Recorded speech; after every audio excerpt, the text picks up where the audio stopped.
We're going to spend a little time this afternoon talking about extreme weight-forward center hunting errors.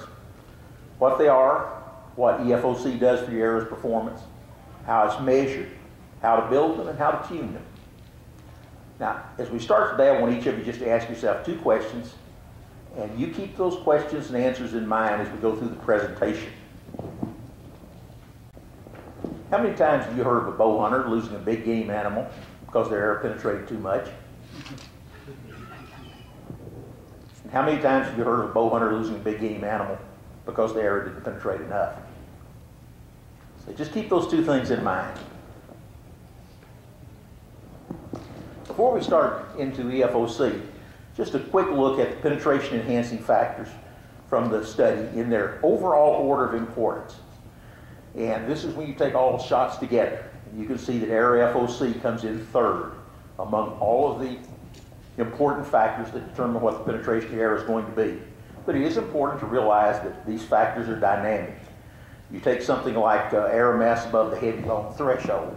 It's way down here because it's not important unless you hit a heavy bone. But when you hit a heavy bone, it suddenly shifts to this 3rd position up here. But again, when we look at overall importance, it's the FOC of the arrow that comes in behind the structural integrity of the arrow, which is the most important thing that most people tend to overlook, and then the quality of flight of the arrow. Well, let's talk a little bit about measuring FOC and what FOC is and what it does.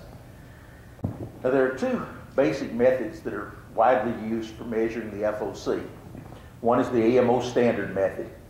And in that method, the overall length of the arrow is measured from the bottom of the throat of the nock to the end of the shaft. It does not take in the point length. The other commonly used method takes the overall length of the arrow all the way to the tip of the point for the overall arrow length. Both formulas use the balance point as the distance from the bottom of the throat of the nock all the way to the balance point of the arrow. And that reminds me to shut my cell phone off. Now, in the example we have here, if we take this arrow and we measure it by each method, let me finish the formula first. I got distracted by my cell phone. To come up with the measured FOC that we use, the relative FOC, we take the balance point and you divide that by the overall length of the arrow. That gives you the percentage of the arrow's length where the balance point falls. But we always refer to FOC as weight forward of center. So from that number that you came up with, you have to take half the length of the arrow, which is 0.5. The remaining decimal figure you have reflects the weight forward of center. And to convert it to percent, all you do is move the decimal point over 2 places to the right or multiply by 100. Now, in our given error here, when we apply these 2 different methods, if we use the Amo standard, it would show an FOC of 12.3. If we use the overall length of the arrow to include the point, it's going to give us an FOC of 11.3. Same error, 2 different answers. It doesn't matter which one you use. The important thing is to know which one you used, and when you talk to other people about the FOC, that they know which one you used. Now, why doesn't it matter? Because it's a relative measurement. It's exactly like we use the static spine of a shaft. Static spine is how much the shaft is going to bend when we apply a known weight to it. If we need to duplicate that shaft, we can go back and find one that's exactly the same amount of bend. If we need a stiffer one, we find one that bends less. Nothing about that static spine tells you what the true dynamic spine is. You have to shoot it off your bow to find out. We have the same situation here. The FOC we're measuring does not reflect the true FOC of an object in flight. Now, if I can figure out how to shift this down, I'm going to read you the exact definitions so that I don't get it wrong. For projectiles in flight, FOC represents what percent a projectile's gravitational balance point is forward of the projectile's center of pressure. It's nothing to do with the length of the object. The center of pressure is the exact point where the maximum bending force is exerted on the projectile in flight. The center of pressure does not reflect the point of greatest flex. it represents the point where the greatest flexional force is exerted. So all we've got is just this relative number, and it's strictly a reference point, so that if we need to duplicate the FOC, we've got a way to do it. If we need to make a change in the FOC one way or the other, we're able to judge which direction we've changed it and how much we've changed it. I always use the Amo Standard Method for my measurement for two basic reasons.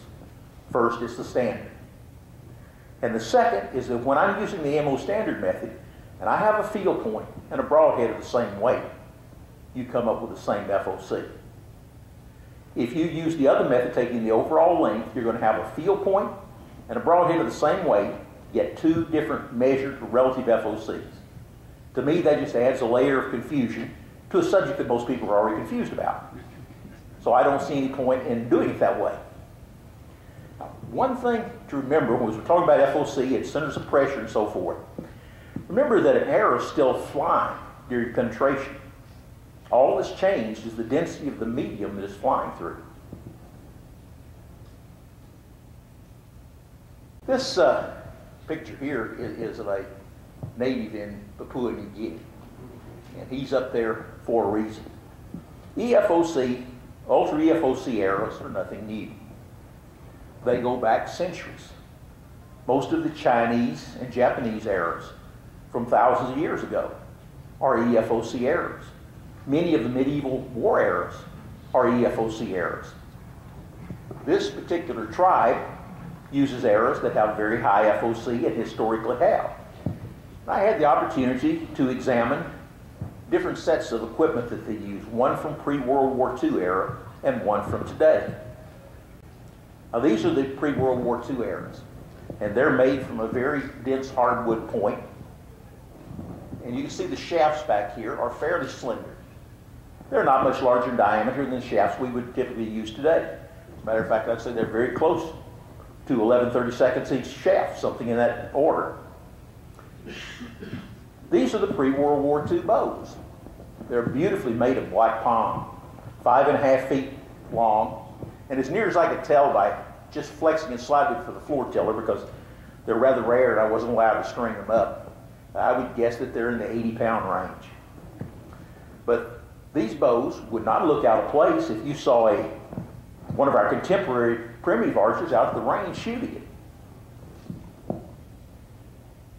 When I examined the arrows, we came up with a lot of interesting findings, but what was most interesting to me was that the FOC on these pre-World War II arrows ranged from 29% to 39%. So that's from the very top of the EFOC range way up into the ultra EFOC range. In weight, they ran from 900 to 1,100 grains. With the advent of World War II, steel became available.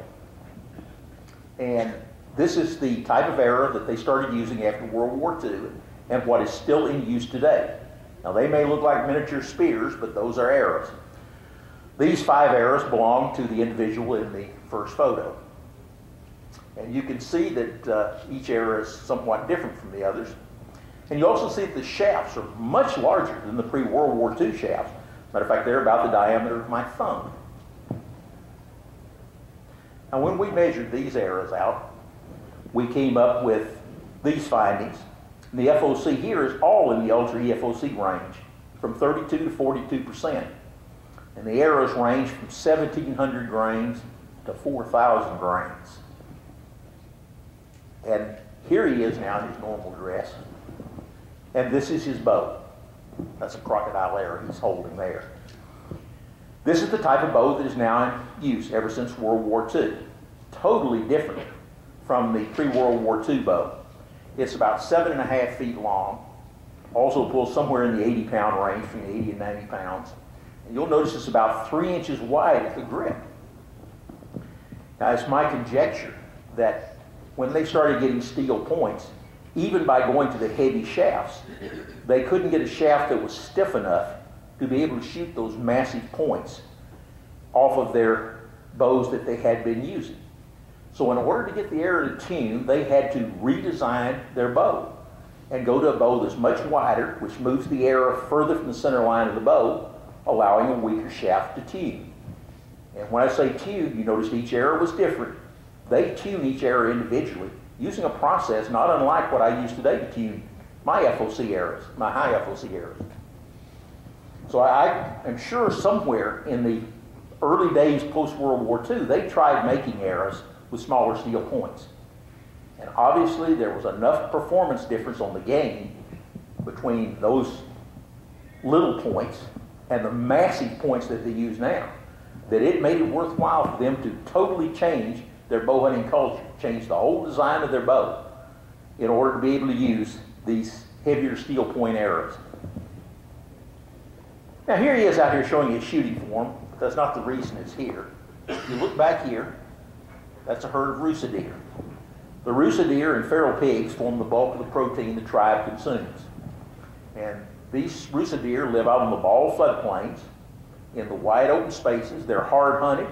They're pretty darn skittish, I can tell you from personal experience. Yet, they take them pretty routinely. On this day, he and a couple of buddies went out, and in about 3 hours, they had their roosa deer. This shot was taken at about 25 yards, which they considered to be very good shooting range with these massive arrows. And you can see his bow leg there, and this is the arrow he shot with. This is not it leg here, it's this one right back there that he's holding. That arrow has a 42-inch shaft. It's 52.5 inches overall. It weighs 3,953 grains and is 42.6% FOC.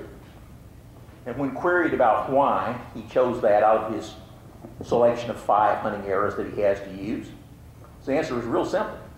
It works best.